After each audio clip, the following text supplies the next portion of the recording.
नमस्कार, आप देख रहे हैं खबरदार। आपके साथ मैं हूं चित्रा त्रिपाठी।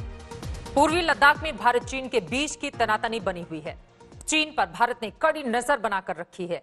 उसकी हर हरकत पर भारतीय सेना के सभी अंगों की नजर है। इसके साथ ही अगर चीन ने मजबूर किया और भारत के पास कोई विकल्प नहीं बचा तो तीनों सेनाएं उस चुनौती का सामना करने के लिए भी पूरी तरह से तैयार हैं।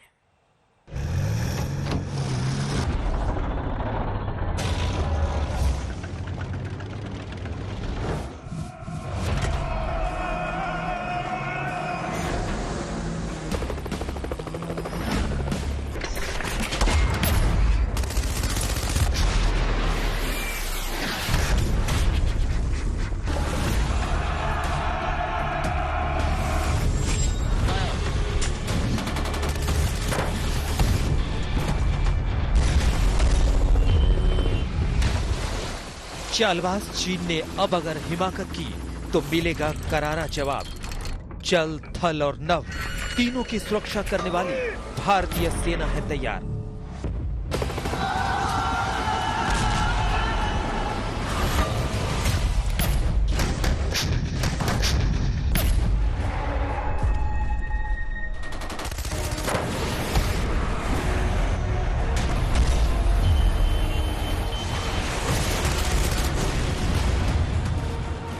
पूर्वी लद्दाख में चीन एलएसी पर आंख दिखा रहा है, वहीं भारत भी उसे आंख में आंख मिलाकर जवाब देने के लिए तैयार है।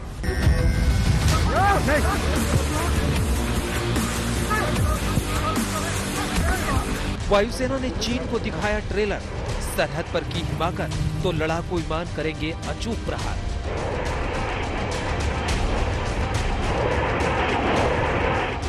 दुश्मन कान खोलकर सुन ले, खलबली मचाने वाले भारतीय सेना के इन हेलीकॉप्टरों की दहाड़। सुखोई, मिग, अपाचे, चिनूक, इनकी गर्जना से ही चीन का हौसला हो गया है पस्त। सेना की हुंकार के साथ ही 130 करोड़ हिंदुस्तानियों का नेतृत्व करने वाला देश का नेतृत्व भी है दमदार।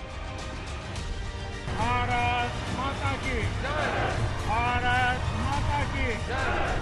फॉरवर्ड पोस्ट पर प्रधानमंत्री नरेंद्र मोदी के दौरे से सैनिकों के हौसले अब आसमान छू रहे हैं। नीमू पोस्ट से पीएम मोदी की ललकार से बीजिंग भी हिल गया है। देश के वीर सपूतों ने गलवान घाटी में जो अदम्य साहस दिखाया, वो पराक्रम की पराकाष्ठा है।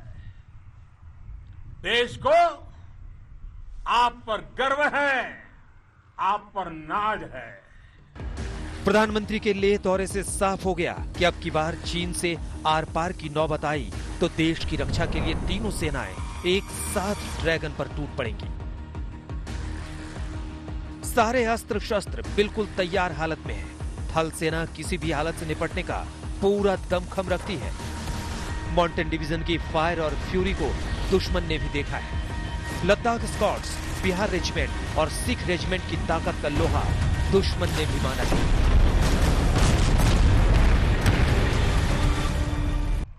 और भी सख्त हो गई है। भारतीय वायुसेना ने अपने लड़ाकू विमानों और हेलीकॉप्टर्स के साथ साथ एयर डिफेंस सिस्टम को बॉर्डर पर तैनात कर दिया है।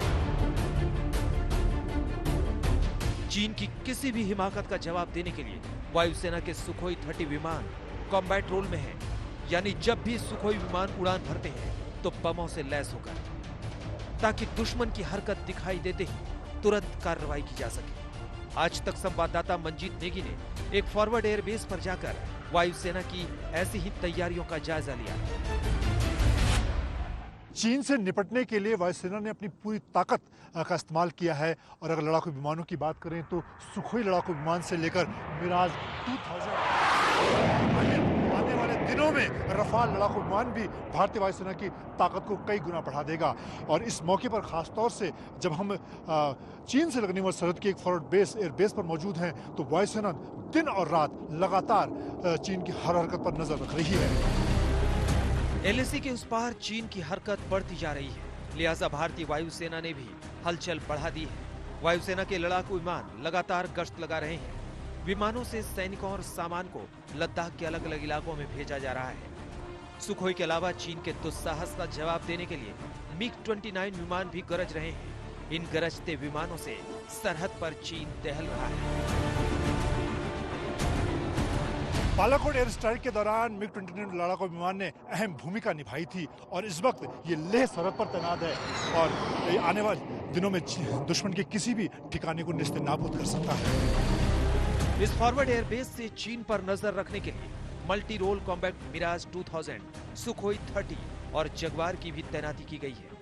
लद्दाख में बॉर्डर पर आसमान से चीन की हिमाकतों का जवाब देने की पूरी रणनीति खुद वायुसेना प्रमुख air chief marshal RKS Bhadauria ने परखी है।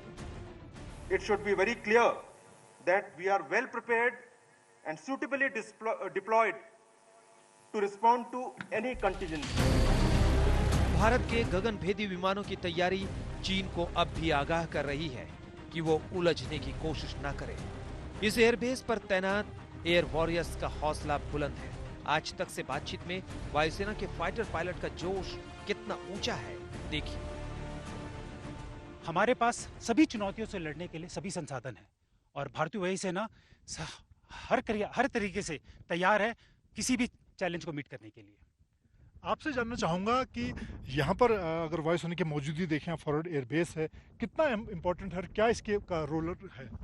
किसी भी चीज़ की रिक्वायरमेंट के लिए हम पूरी तरह से तैयार हैं और कोई भी चीज़ अगर आवश्यक हुई तो हम उसको सपोर्ट करने के लिए पूरी तरह से जागरूक हैं और तैयार हैं। हमारे जोश का स्तर हमेशा ही ऊंचा रहता है एंड जैसे हमारा मोटो है, we are always touching the sky with glory. मौजूदा हालात में भारतीय सेना के सामने कई चुनौतियां हैं, लेकिन इन सारी चुनौतियों से निपटने के लिए ये वीर तैयार है। आसमान को चीरने वाले इन एयरफोर्स वॉरियर्स का हौसला आसमान से भी ऊंचा है। चीन से लगने वाली भारत की सरहद पर भारत के हजारों सैनिक तैनात हैं, जिनके लिए वायुसेना अहम भूमिका निभाती है। खासतौर से फॉरवर्ड पोस्ट पर सैनिकों को पहुंचाने से लेकर उनके हथियार, राशन की अहम जिम्मेदारी होती है और इसी तरह से चिनूक, अपाचे, चेतक, चीता जैसे हेलीकॉप्टर से मुश्किल हालात, खराब मौसम के बावजूद एयरफोर्स के एयर वॉरियर इन मिशन में लगातार लगे रहते हैं। अगर भारत के सामने कोई विकल्प नहीं बचा तो भारत के लड़ाकू विमान अपना लक्ष्य तय कर चुके हैं। यही नहीं, इनके साथ साथ भारतीय वायुसेना का गौरव बनने जा रहा राफेल लड़ाकू विमान भी इसी महीने फ्रांस से भारत आ रहा है। 27 जुलाई तक 4 से 6 राफेल विमान अंबाला एयरबेस तक पहुंच जाएंगे। इनसे भारतीय वायुसेना की ताकत इतनी बढ़ जाएगी कि चीन चित हो जाएगा।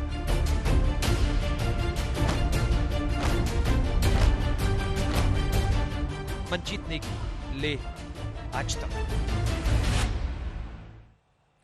चीन से निपटने के लिए भारतीय वायुसेना को जिन विमानों को तैनात किया गया है वहां अब आपको उनकी खासियत के बारे में बता देते हैं। सबसे पहले आपको सुखोई 30 के बारे में हम जानकारी देते हैं।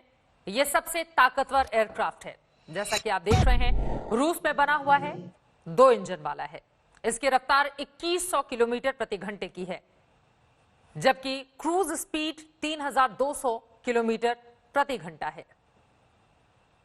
2 इंजन वाला है। सुखोई 30 की हमने बात कर ली और अब आगे बढ़ते हुए चीन के खिलाफ MiG-29 को भी तैनात किया गया है।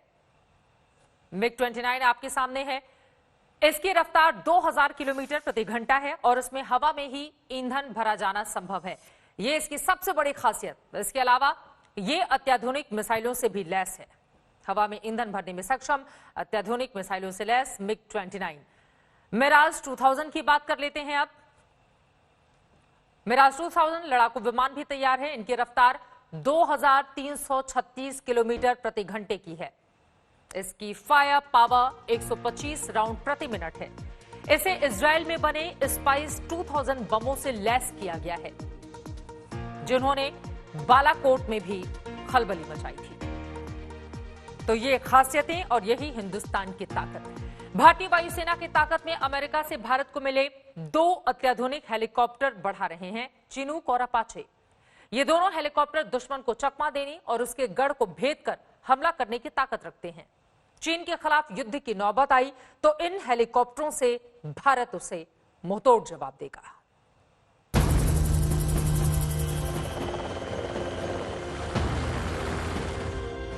लद्दाख की गलवान घाटी में चीन के साथ हिंसक झड़प के बाद एलएसी पर भारतीय वायुसेना की हलचल तेज है। चीन से लगने वाली सीमा पर 2 अत्याधुनिक हेलीकॉप्टर तैनात किए गए हैं, चिनूक और अपाचे।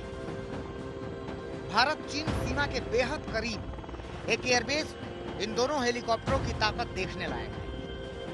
सरहद पर भारत और चीनी सेनाओं के बीच बढ़ते तनाव के साथ सैनिकों को फॉरवर्ड पोस्ट पर पहुंचाना एक अहम मिशन होता है और इस मिशन में वायुसेना का चिनूक हेलीकॉप्टर अहम भूमिका निभा रहा है। चिनूक हेलीकॉप्टर की मदद से एक बार में 20 से 25 सैनिकों को ऊंचे पहाड़ी इलाकों की फॉरवर्ड पोस्ट पर पहुंचाया जाता है। न सिर्फ सैनिक बल्कि हथियार और रसद भी पहुंचाए जा रहे हैं और इस वक्त जब भारत और चीनी सेनाओं के बीच तनाव चरम पर है, वायुसेना का चिनूक हेलीकॉप्टर इस पूरे इलाके में, लद्दाख के अलग अलग इलाकों में सैनिकों को रसद को और हथियार को पहुंचाने के मिशन में लगातार दिन और रात लगा हुआ है। हाल ही में अमेरिका से खरीदे गए चिनूक हेलीकॉप्टर चीन से लगने वाली सरहद पर सैनिकों को फॉरवर्ड पोस्ट तक पहुंचाने और उनके लिए राशन के साथ ही हथियार पहुंचाने के मिशन को बखूबी निभा रहे हैं, जबकि अपाचे हेलीकॉप्टर को माउंटेन वॉरफेयर के लिए बेहतरीन माना जाता है। यह है अपाचे हेलीकॉप्टर जो हाल में अमेरिका से खरीदे गए हैं। 22 हेलीकॉप्टर ऐसे खरीदे गए हैं और अब यहाँ पर इस वक्त ये चीन सरहद पर इसको तैनात किया गया है। खासतौर से माउंटेन वॉरफेयर के लिए ये बेहतरीन हेलीकॉप्टर माना जाता है। पूर्वी लद्दाख सेक्टर में भारतीय सेना के जवानों को हवाई सहायता देने के लिए अमेरिकी अपाचे हेलीकॉप्टरों को खास मकसद से तैनात किया गया है। इनके जरिए उन क्षेत्रों के करीब सैनिकों को मदद भेजी जा रही है जहां थल सैनिक अपनी कार्रवाई में जुटे हैं। इनके अलावा Mi-17V5 मीडियम लिफ्ट हेलीकॉप्टर भी सैनिकों और सामग्री परिवहन के क्षेत्र में सक्रिय भूमिका निभा रहे हैं। चीन से तनातनी के बीच वायुसेना को मालूम है कि लाइन ऑफ एक्चुअल कंट्रोल पर रक्षा कवच को कम नहीं किया जा सकता है। अभी भी गलवान घाटी, पैंगोंग झील और दौलत बेग उल्टी इलाके में चीनी सेना की तैनाती पहले जैसी बनी है। ऐसे में भारत किसी स्तर पर अपनी तैनाती को कम नहीं रखना चाहता है। चीन बॉर्डर पर फॉरवर्ड एयरबेस से कैमरामैन संजय चौधरी के साथ मंजीत सिंह नेगी, आज तक। और अब आपको भारतीय वायुसेना की ताकत बढ़ाने वाले हेलीकॉप्टरों के बारे में जानकारी देते हैं। सबसे पहले बात करेंगे हम अपाचे हेलीकॉप्टर की, जो आपके सामने है। इसका इस्तेमाल अमेरिकी सेना भी करती है। इसकी रफ्तार 300 किलोमीटर प्रति घंटे की है। अमेरिकी सेना इसका इस्तेमाल करती है। रफ्तार 300 किलोमीटर प्रति घंटे की है। इसके अलावा ये ऊंचे पहाड़ों पर हमला करने में सक्षम है और इतना ही नहीं, ये एंटी टैंक मिसाइल से भी लैस है। अपाचे हेलीकॉप्टर को अब हटाते हैं और चिनूक हेलीकॉप्टर की बात कर लेते हैं। स्पेशल ग्राफिक्स के जरिए चिनूक हेलीकॉप्टर जो आज तक के स्टूडियो में आ चुका है। चिनूक हेलीकॉप्टर की बात करें तो ये 2 इंजन वाला हेलीकॉप्टर है। ये 20,000 फीट की ऊंचाई पर उड़ान भरने में सक्षम है। इसमें वजन उठाने की इतनी क्षमता है कि ये तोप को भी उठा सकता है। इसके जरिए आप समझ सकते हैं कि कितना महत्वपूर्ण चिनूक हेलीकॉप्टर हिंदुस्तान के लिए। आगे बढ़ते हुए अब स्टूडियो में लेकर आते हैं Mi-17V5 हेलीकॉप्टर, जिसके बारे में आपको जानकारी दे। ये मीडियम लिफ्ट ट्रांसपोर्ट हेलीकॉप्टर है। ये रूस में बना उन्नत किस्म का हेलीकॉप्टर है। इसकी रफ्तार 280 किलोमीटर प्रति घंटे की है। ये 1500 किलो वजन उठाने की क्षमता भी रखता है। तो इन तमाम हेलीकॉप्टर्स की आपने क्षमता जान ली है। आगे बढ़ते हुए चीन की हिमाकत का जवाब देने के लिए थल सेना की भी पूरी तैयारी है। पूर्वी लद्दाख में एलएसी पर चीन के सामने बराबरी की टक्कर वाली तैनाती की गई है। वहीं टैंक और तोपों को भी इस तरह से लगाया गया है कि चीन अगर टकराया तो उसके पैर उखड़ जाएंगे।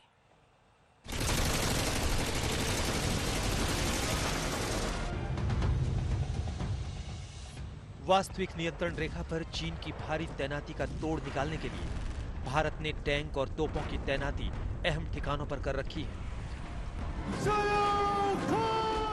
दरअसल टकराव के हालात पैदा होने के समय से ही चीन ने पूर्वी लद्दाख से सटी पूरी एलएसी पर अपने सैनिकों का भारी जमावड़ा कर रखा है। सैनिकों के साथ साथ टैंक, तोप और दूसरे सैन्य साजो सामान से वो भारत को आंख दिखा रहा है। लेकिन चीन से निपटने की तय रणनीति के तहत भारतीय सेना ने चीन के जितनी ही तैनाती कर रखी है।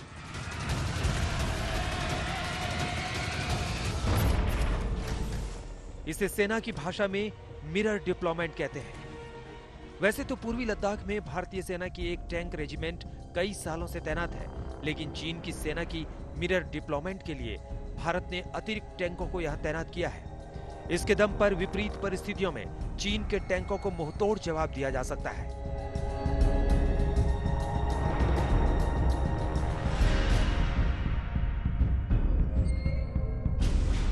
जानकारी के मुताबिक इन टैंकों को लेह लद्दाख पहुंचाने के लिए वायुसेना के heavy lift transport aircraft C-17 Globemaster का इस्तेमाल किया गया है। चीन से लगने वाली इस सीमा की रक्षा की जिम्मेदारी भारतीय सेना की 14वीं कोर पर है।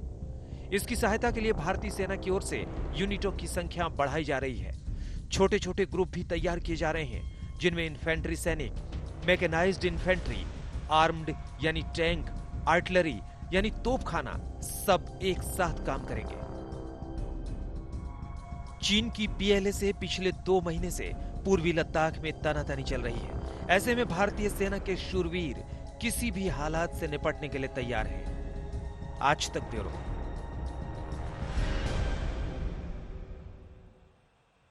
LAC पर जारी तनाव के बीच भारतीय नौसेना भी पूरी तरह से अलर्ट मोड पर आ गई है। भारतीय नौसेना की गिनती दुनिया के ताकतवर देशों में होती है। अपने किसी भी दुश्मन से निपटने के लिए भारतीय नौसेना कितनी सक्षम है, ये जानने के लिए ये रिपोर्ट देखिए।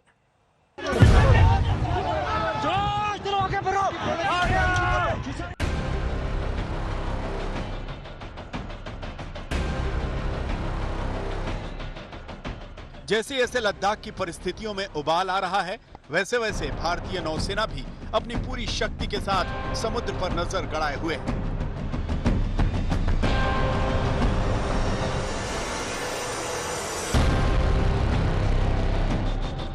भारत इस समय समुद्र में चीन पर दबाव डालने के विकल्प पर विचार कर रहा है। यहाँ कुछ बातें समझनी जरूरी है और भारत और चीन की ताकत को अगल बगल रखकर देखना भी आवश्यक है।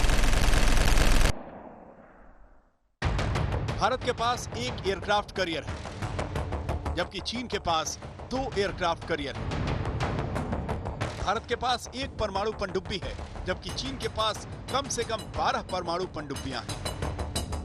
भारत के पास 1 दर्जन के आसपास सक्रिय पनडुब्बियां हैं, जबकि चीन के पास 50 से ज्यादा पनडुब्बियां हैं। लेकिन भारत तेजी से अपनी शक्ति बढ़ा रहा है।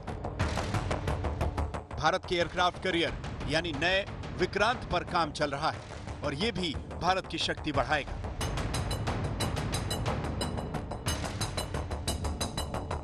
ये सैटेलाइट तस्वीर बताती है कि यह शिप अपनी जगह बदल रहा है, वो भी अपनी खुद की पावर के भरोसे। इससे पता चलता है कि भारत एक मुश्किल प्रोजेक्ट में काफी आगे बढ़ चुका है।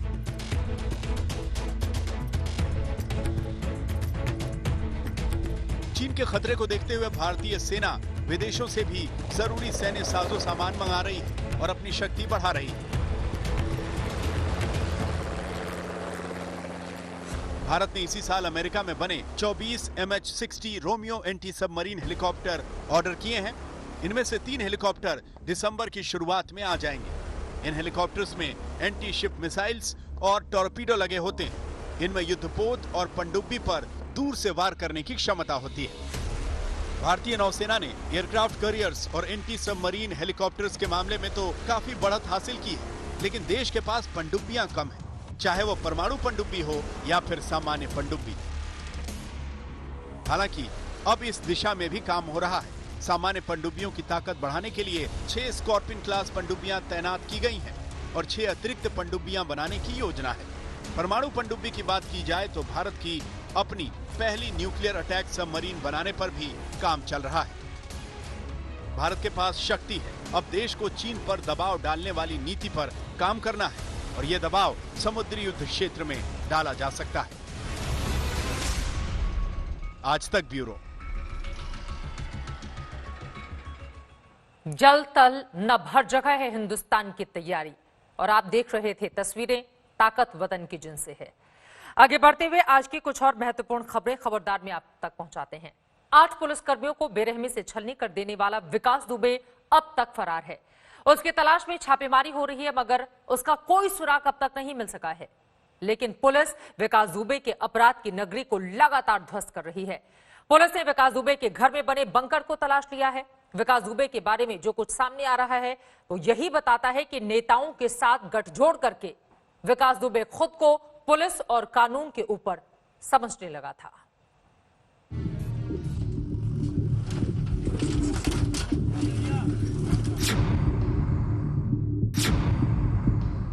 राजनीति और अपराध का जब मिलन होता है तो बनता है कोई ऐसा दुर्दान जिसका नाम विकास दुबे हो सकता है। राजनीति जब अपराध के पौधे को बेहिसाब ताकतें और बेशुमार फायदे पहुंचाने लग जाए तब अपराध का पौधा वटवृक्ष बन जाता है। वैसे ही अपराध की दुनिया का सरगना बन गया विकास दुबे। आज की तारीख में यह चेहरा पूरे देश की निगाह में चढ़ा हुआ है। पूरे प्रदेश की पुलिस तलाश रही है विकास दुबे नाम के इस अपराधी को। जैसे जैसे जांच आगे बढ़ रही है वैसे वैसे जो खुलासे हो रहे हैं वो बताते हैं कि कैसे अपराध की पूरी बस्ती बसा ली थी इस अपराधी ने। हथियार छुपाने के लिए बंकर बने थे।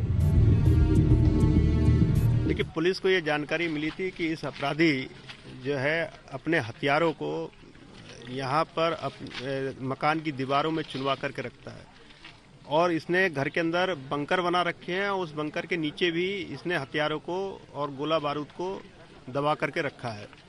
पुलिस को जो लूटे हुए हथियार थे उनको भी इस तरह की अभिसूचना थी कि भागते समय ये नीचे बंकर में दबा गया है। इस सूचना पर सीआरपीसी की धारा 100 के अंतर्गत पुलिस ने यहाँ सर्च ऑपरेशन किया। आवश्यकता अनुसार यहाँ पर खुदाई की गई, कुछ दीवारों को तोड़ना भी पड़ा और उसमें भारी संख्या में गोला बारूद और तमंचे यहाँ से बरामद हुए हैं।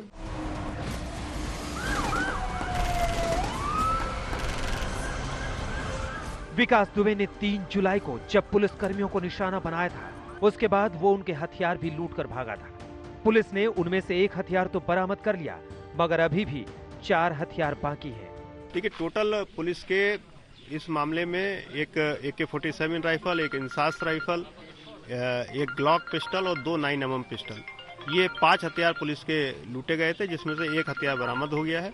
4 हथियार की बरामदगी के प्रयास चल रहे हैं। पुलिस से विकास दुबे ने एक AK-47 राइफल, एक इंसास राइफल और 3 पिस्टल लूटे थे।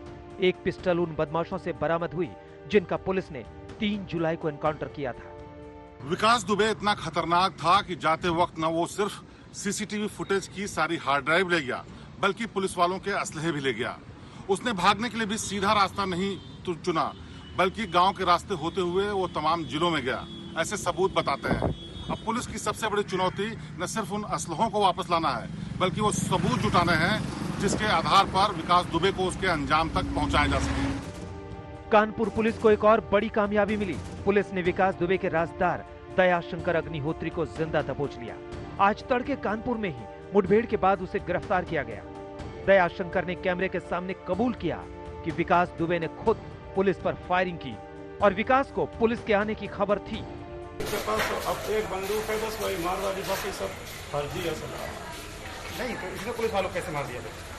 अरे मेरे आदमी रहा, मेरे असला आ रहा है, गोली घंटा नहीं चल रही। कितने लोग थे? 25-30 आदमी। क्या जानकारी कैसे लोग पता चल गया इसके बारे में? उसने बुलाया फोन करके। किसने फोन करके बुलाया? विकास दुबे। और कौन से प्रमुख लोग थे? और प्रमुख कबूली हम तो घर के अंदर लाद थे, हमको तो हमने देखा नहीं। बाहर नहीं देखा। ये बताइए है कितने थे? असल है जितने पता नहीं, हम तो घर के अंदर लाद थे। तो पुलिस घर के अंदर कितने असलहे थे?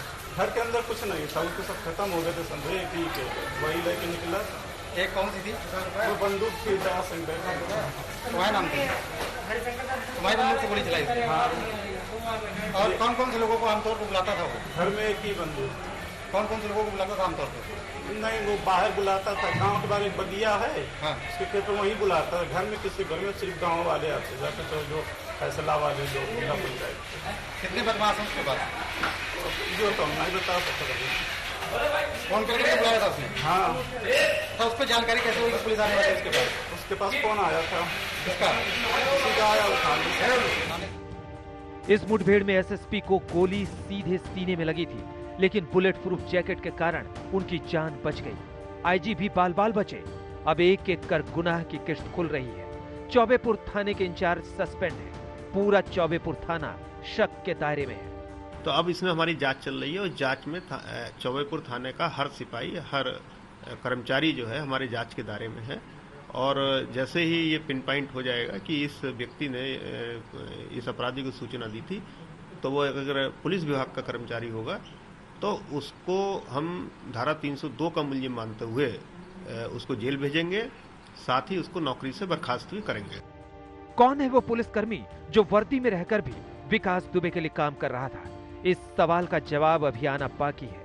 इस मामले में पुलिस वाले भी शामिल हो सकते हैं, लिहाजा बहुत सारे पुलिस वालों से पूछताछ चल रही है और बहुत मुमकिन है कि आने वाले दिनों में कुछ ऐसे चेहरे सामने आए जो आपको शर्मिंदा कर दें। हैरानी की बात यह है कि 2 जून को ही थाना प्रभारी विनय तिवारी से विकास दुबे की बहस हुई थी, मगर अफसोस ये कि थाना प्रभारी ने इस झड़प के बारे में ना तो अपने किसी सीनियर को बताई, न ही इसे पुलिस रिकॉर्ड में कहीं दर्ज किया।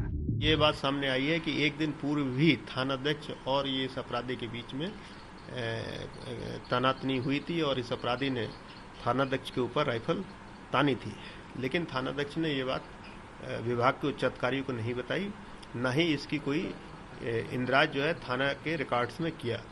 अगर वो ऐसा करते और बताते कि इस तरह की पूर्व में घटना हो चुकी है, तो हो सकता था कि हमारे अधिकारी जो वहाँ दबिश देने गए थे और अलर्ट होकर के जाते, बुलेट प्रूफ जैकेट पहन करके जाते और इस दर्दनाक घटना से बचा जा सकता।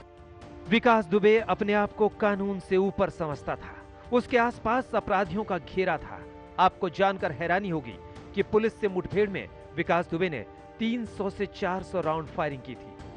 तमाम अन्य तरह के कारतूस भी यहाँ पर मिले हैं। इन सब के कारतूस हमने बैलिस्टिक जांच के लिए भेजे हैं लखनऊ, और उस जब जांच आएगी तो उससे पता चलेगा किस तरह के हथियार जो है यहाँ पर। क्या बहुत बड़ी रिकवरी हथियारों की?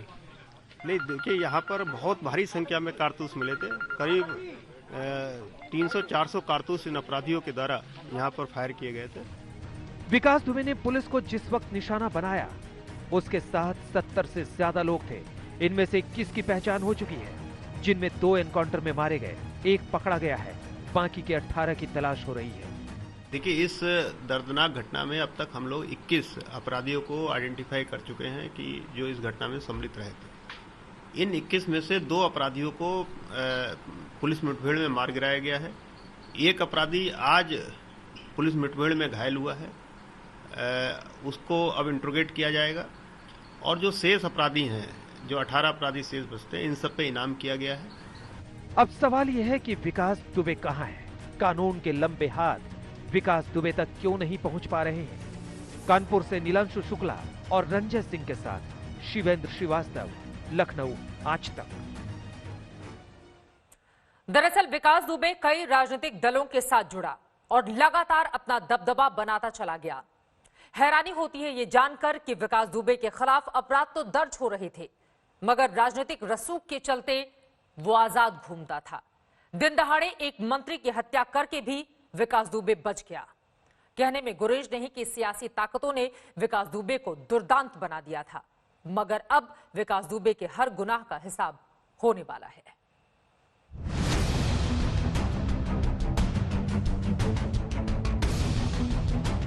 विकास दुबे आज नहीं तो कल पकड़ा तो जाएगा ही, मगर सवाल यह है कि एक मामूली से छुटभइये नेता से अपराध की दुनिया का इतना बड़ा नाम विकास दुबे कैसे बन गया?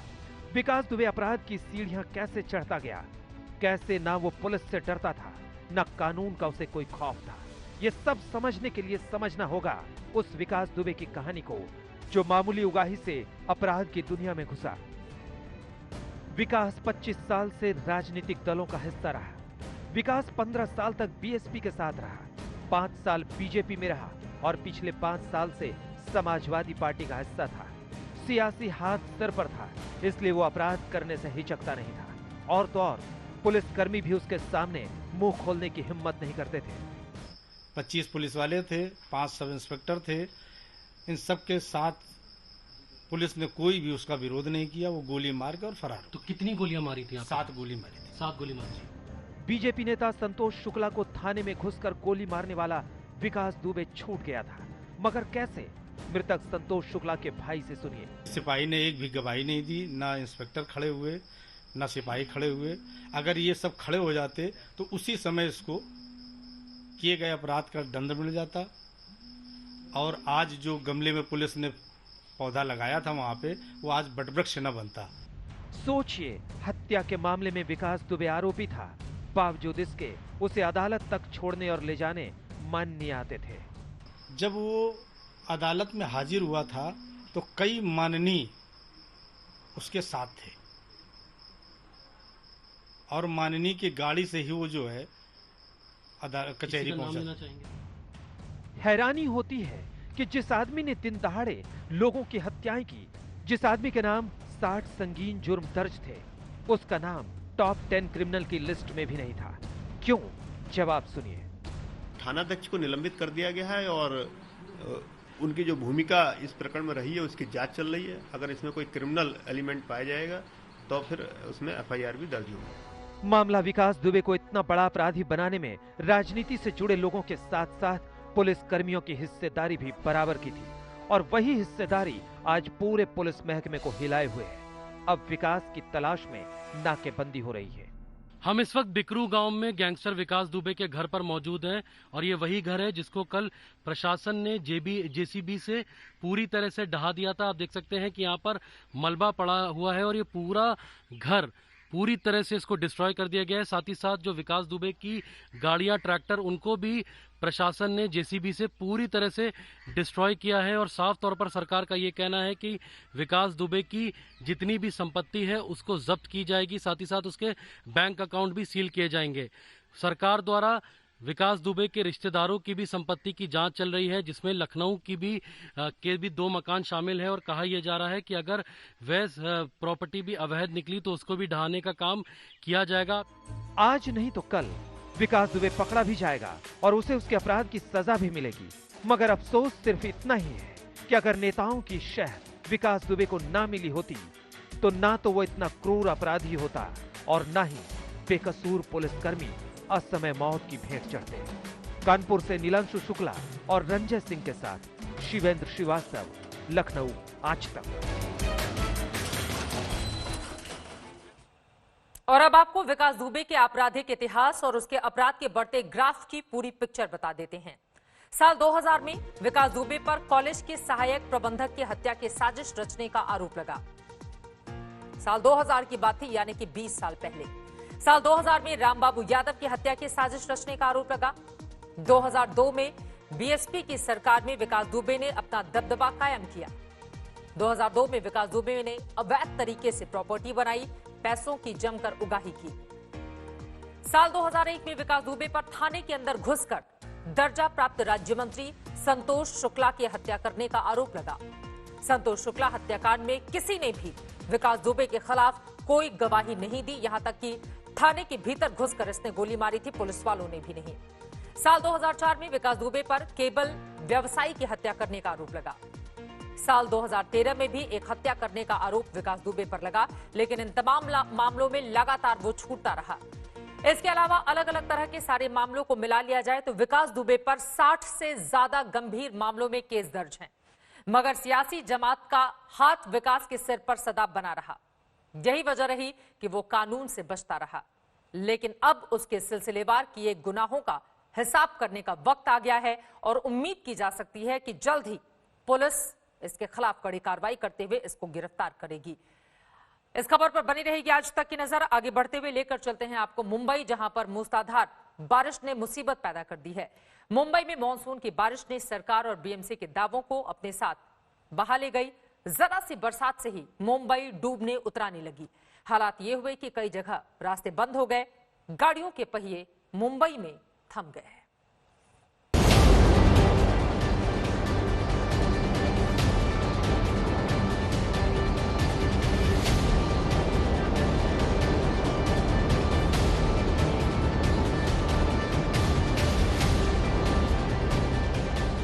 तो क्या हुआ जो एक बार फिर बारिश के पानी से लबालब हो गई मुंबई? कोई पहली बार तो हुई नहीं।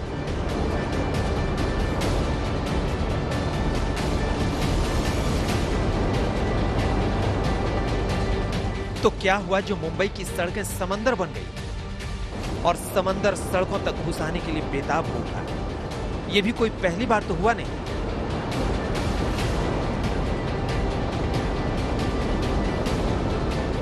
तो तो क्या हुआ जो मानसून की बारिश से परेशान हो गए मुंबई वाले? बंद हो गए रास्ते, डूब गए गाड़ियों के चक्के, दौड़ने वाली मुंबई तैरने लगी। ये भी कोई पहली बार तो हुआ नहीं।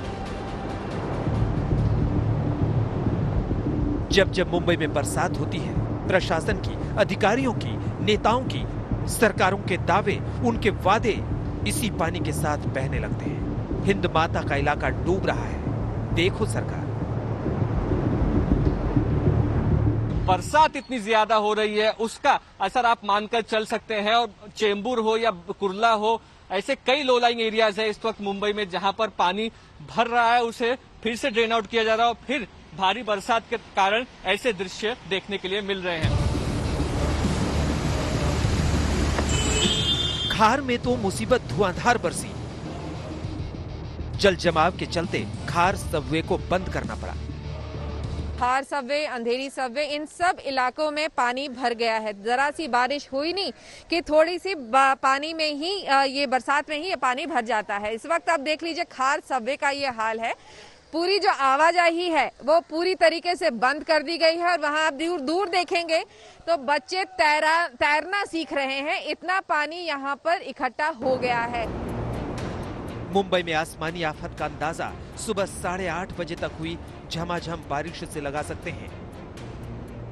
ठाणे में 377 मिलीमीटर, मुंब्रा में 291 मिलीमीटर, डोंबिवली में 265 मिलीमीटर, कांदिवली में 235 मिलीमीटर, कल्याण में 192 मिलीमीटर, कुर्ला में 160 मिलीमीटर और कोलाबा में 130 मिलीमीटर बारिश दर्ज की गई। मुंबई वालों के लिए राहत की खबर यह है कि दादर, बायकुला, धारावी और माटुंगा में फिलहाल जल जमाव नहीं है। कुर्ला, पवई, जुहू और देवनार इलाकों में भी पानी का उतरना शुरू हो गया है।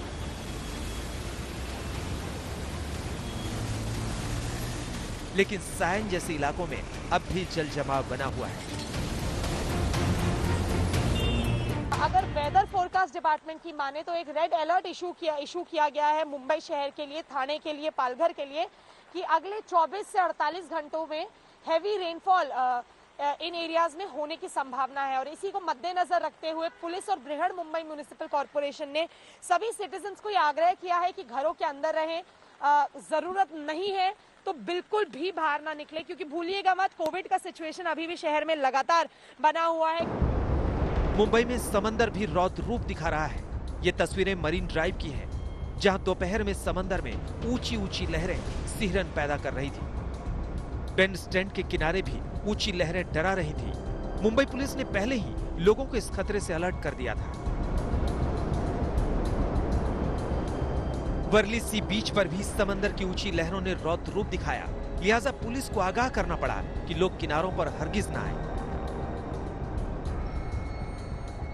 3 दिनों की भारी बारिश के बाद मुंबई की पवई झील अब ओवरफ्लो कर रही है। इंडस्ट्रियल इलाकों को इस झील से पानी सप्लाई होता है। भारी बारिश और हाई टाइड ने मछुआरों के सामने भी संकट पैदा कर दिया है, जो कोरोना के चलते पहले से ही परेशान है। मुंबई के लिए मॉनसून की आफत तो अभी शुरू हुई है, सोमवार को मुसीबत और बढ़ सकती है। मुस्तफा शेख और विद्या के साथ तनुश्री पांडे, मुंबई आज तक।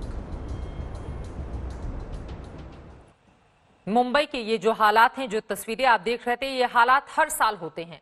हर साल मॉनसून आता है और हर साल मुंबई ऐसे ही पानी से लबालब भर जाती है। सवाल है क्यों? तो हम आपको बताते हैं कि मुंबई में पानी भर जाने की समस्या क्यों हो रही है। मुंबई में जलभराव की सबसे बड़ी वजह टाउन प्लानिंग और पुराना ड्रेनेज सिस्टम है। मुंबई में ड्रेनेज सिस्टम के कुछ हिस्से अंग्रेजों के जमाने के हैं। आबादी के साथ ही ड्रेनेज सिस्टम की क्षमता नहीं बढ़ाई गई। मुंबई में पानी निकालने वाले पाइप 50 से 60 साल पुराने हैं। 1993 में ड्रेनेज सिस्टम सुधारने की सिफारिश की गई, मगर कुछ खास बदलाव हुआ नहीं। हाई टाइड के वक्त समुद्र के पास ड्रेनेज सिस्टम के दरवाजे बंद हो जाते हैं।